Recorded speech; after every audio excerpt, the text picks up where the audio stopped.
Deci pui bateria cu plusul în sus. Totdeauna. Mare grijă.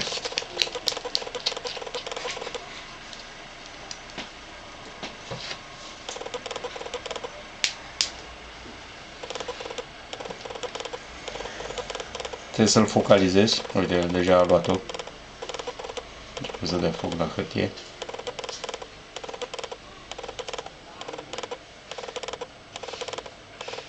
Mă rog, ce miros. Hai să punem un chibrit. Când dai foc la hârtie, încearcă să pui pe culori închise. Albul reflectă lumina. Și s-ar putea să te deranjeze, și așa deranjează la ochi. E bine să te joci cu niște ochelari. Eu n-am ochelari acum. Hai să încercăm să-l focalizăm. Mamă, ce mucește.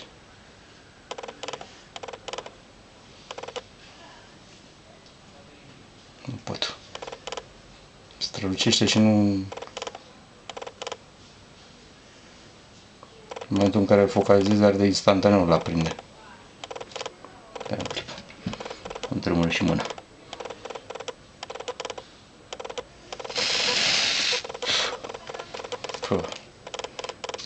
Acum o să-ți fac pe un cauciuc.